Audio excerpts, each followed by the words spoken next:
ہوا ہے معراج پہ جب آپ گئے تو آپ نے پوچھا یا اللہ ابراہیم آپ کے خلیل، موسیٰ آپ کے کلیم، داؤد کے لیے لوہا نرم، سلیمان کے لیے ہوا تابع اور عیسیٰ کے لیے مردہ زندہ، تو میرے لیے کیا ہے؟ تو اللہ تعالیٰ نے فرمایا اولیس قد آتیتک افضل من ذلک کلہ، اے میرے حبیب واہ تیرے لیے سب سے اعلیٰ سب سے اعلیٰ سب سے اعلیٰ کیا؟ یا اللہ کیا؟ کہ وہ یہ ہے کہ اللہ ذکرت الا ذکرت معی، قیامت تک تیرا میرا نام اکٹھا رہے گا، جدا نہیں ہو سکتا۔ جیسے تیرے رب کا نام باقی ہے، تیرے نبی کا نام بھی باقی رہے گا، تیری نسل کا نام بھی باقی رہے گا، تیرا حسب نسب بھی باقی رہے گا۔ کسی کا نسب، میرے بھائی نے بڑے محنت کر کے انگریزوں کے دور کی کاپیاں ہماری جو زمینوں کی تھیں نکلوائیں تو 16 پشتیں 14 پشتیں نکلی، آگے کوئی شاید ہو سکتا ہے آگے ہندو ہوں، آگے کوئی نہیں نکلی، وہ میں نے لٹکایا اور ان کو یاد کر کر کر اللہ کی قسم میں 16 نام یاد نہیں کر سکا، اپنے پیو دادے کے 16 نام یاد نہیں کر سکا، لیکن میرے رب نے اپنے حبیب کی ہر ادا کو باقی رکھنا ہے، زندہ رکھنا ہے، کتابوں میں بھی، سینے میں بھی، زندگیوں میں بھی۔ میرے نبی کا نسب مجھے بڑا یاد ہے، بلکہ میں نے یہ سنانا کیوں شروع کیا؟ ہمارے سندھ پنجاب میں مراسی ہوتے ہیں ذمہ داروں کے، جو آ کر جھوٹی تعریفیں کرتے ہیں، جھوٹی تعریف، ادھر سائیں سائیں کرتے ہیں، ادھر سردار صاحب، ادھر سائیں صاحب، اور ساری جھوٹی تعریفیں کر کے پھر وہ پیسے لے کے جاتے ہیں اور اپنا گندم لے کے جاتے ہیں۔ ابھی گندم ہوئی تو مزدوروں کو گندم ملی نہیں تھے کہ مراسی پہلے آ گیا جی ساڈا حصہ پہلے، اور کوئی کام نہیں سوائے جھوٹی تعریفیں۔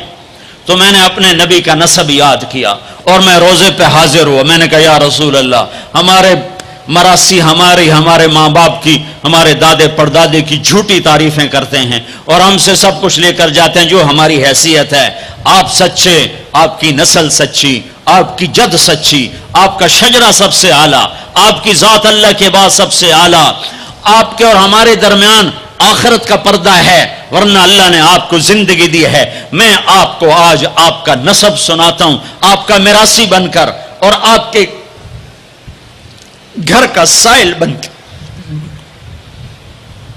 میں آج آپ کا نٹ بن کے، ہمارے ہاں چند الفاظ استعمال ہوتے ہیں، ڈوم، میراثی، بھنڈ، نٹ، پیرنا، میر عالم، جھتا، یہ 7 لفظ استعمال ہوتے ہیں میراثیوں کے لیے۔ میں سارے لفظ کٹھے کرے، آپ کا جھتا، آپ کا ڈوم، آپ کا میراثی، آپ کا نٹ، آپ کا میر عالم،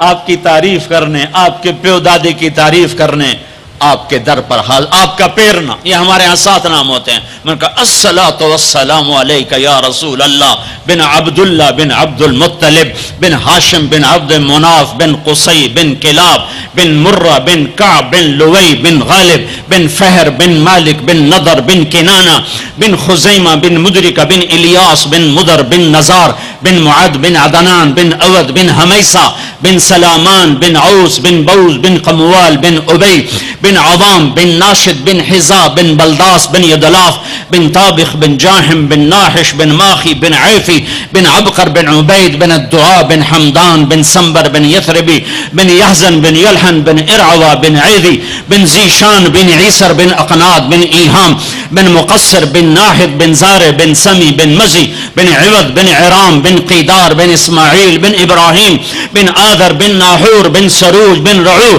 بن فائج بن عابر بن ارفقشاد بن سام بن نوح بن لامک بن متوشال بن ادریس بن یرد بن ملحلئیل بن قینان بن آنوش بن شیس بن آدم علیہ السلام۔ میں کہا بنی ہاشم دی خیر، یوں تو کر نہیں سکا کہ شرطے کھڑے ہوتے ہیں، تو میں نے دل ہی دل میں کہا بنی ہاشم دے دیر سلامت، حسن حسین دے دیر سلامت، علی جعفر دے دیر سلامت، قاسم عبداللہ دے دیر سلامت۔ میں نے پورا مراسم، اور میں اتنا رویا کہ میرا رواں آنکھ بن گیا اور آنسو۔ یہ صبح کی بات، میں عصر پڑھ کے نکلا، نوجوان میرے پاس آیا، آپ طارق جمیل صاحب ہیں؟ جی۔ کیسے پہچانا تم نے؟ کہاں کے ہو؟ کہا میں ساؤتھ افریقہ کا ہوں. آپ کے ساتھ مجمع تھا. میں نے پوچھا یہ کون جا رہا ہے؟ انہوں نے کہا یہ پاکستان کے طارق جمیل صاحب ہیں. کہا جی میں آج عصر کی نماز پڑھنے پہلے آ گیا تو آ کے بیٹھا, مجھے بیٹھے بیٹھے نیند آ گئی. میں نے خواب میں اللہ کے نبی کی زیارت کی. آپ نے فرمایا طارق جمیل کو میرا سلام پہنچا دو. میں نے کہا میرا سلام پہنچے گا. اسی میرا سی پکے ہو گئے.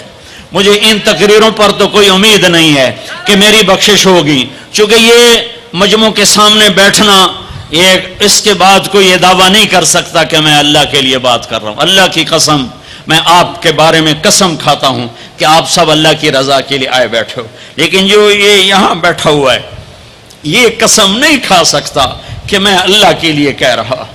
مجھے نہیں پتا میں کس کے لیے کہہ رہا ہوں.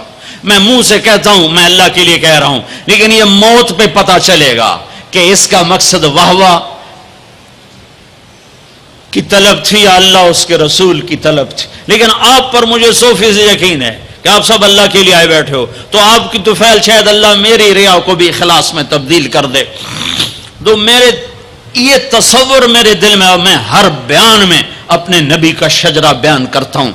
ویسے بھی ہم لوگ اپنے نبی سے نا آشنا ہیں, ہمیں پتہ نہیں ہمارا نبی تھا کون, ہمارا نبی کیسا تھا, ان کی زندگی کیسی تھی, ان کے گھر کا کیسا تھا نظام, باہر کا کیسا, ہم جانتے نہیں. ہم سیکھو اپنے حبیب کی معاشرت سیکھو, تجارت سیکھو. آپ طاقت میں آئے تو آپ نے کیا کیا, آپ تاجر بن کے آئے تو آپ نے کیا کیا, آپ خامن بنے تو آپ نے کیا کیا, آپ باپ بنے تو آپ نے کیا کیا, آپ جنگ میں آئے تو آپ نے کیا کیا, آپ نے ہتھیار اٹھائے تو آپ نے کیا کیا, آپ نے صلح کی تو آپ نے کیا کیا, آپ مسلح پر آئے تو آپ نے کیا کیا, آپ کی رات آئی تو آپ نے کیا کیا. سیکھو. یہی تبلیغ کا پیغام ہے کہ تبلیغ میں نکل کر اللہ اس کے رسول کی مبارک اور پیاری زندگی مرنے سے پہلے سیکھو.